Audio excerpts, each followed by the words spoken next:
Hey, I'm Roxanne Tackie. I'm 39 years old. I'm born here in Winnipeg, Manitoba.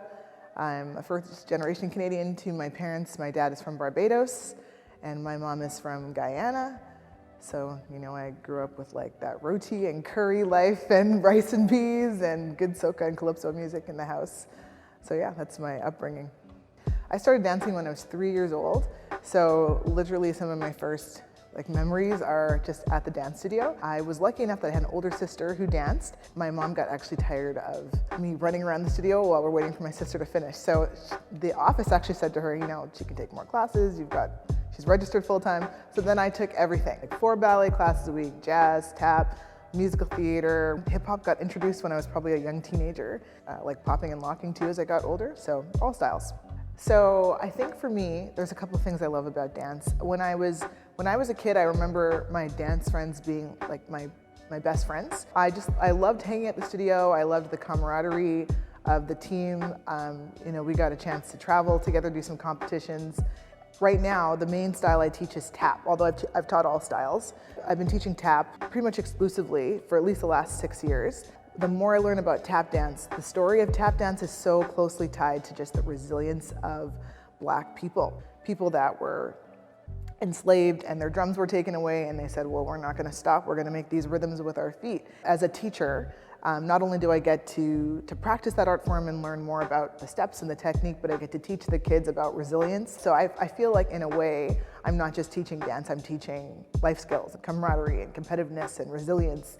And so I've never stopped for that reason. There's just so much to learn, and the more I know, the more I realize I don't know, and the more that I want to learn. So when kids come to my class, or any student, doesn't have to be a kid, I'm a high energy teacher. I like to make jokes. Tap is very much about syncopation and rhythm. So I'll come up with these crazy nursery rhymes, and I'm like, we're gonna tap out this nursery rhyme. Yeah, for me it's about having fun, a lot of energy in class, and just that communication and collaboration with whoever's in the class with me. Yeah, when I grew up, I was taking class with predominantly white students. Teachers are kind of like, well, I don't want to make a person of color in the class stand out or feel different. I want to see all my students the same. So they would say things like, here are these beige tights, we're all going to wear these beige tights. But the purpose of the beige tights were for them to be nude, but my nude is not the nude of other kids. One of my memories as a teacher, probably one of the first Black students I taught, she said, I'm so happy you're going to be teaching me because you are going to understand my hair. I don't really particularly remember feeling really sad or distraught about them because I got so used to kind of being left out, just figuring it out, and I got used to my mom being like, okay, we're gonna figure out how to do this. But I as a teacher don't want that to be my students' experience. As a teacher, I find that there's advantages.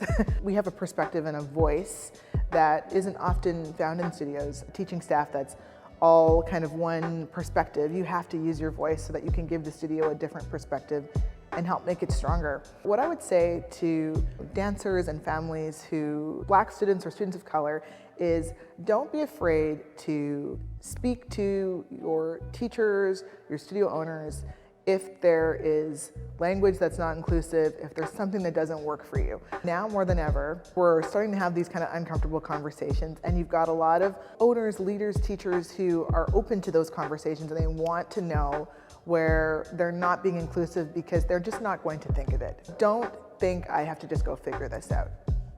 Use your voice, share. We'll never get there unless families are able to speak up and say what's not working.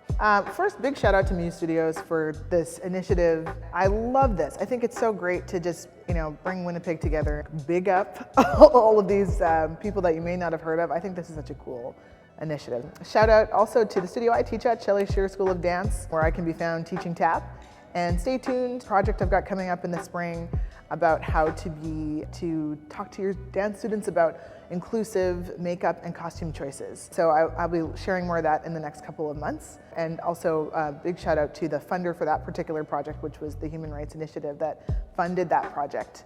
Got some really wonderful Winnipeg-born artists that are featured in that project. That's it.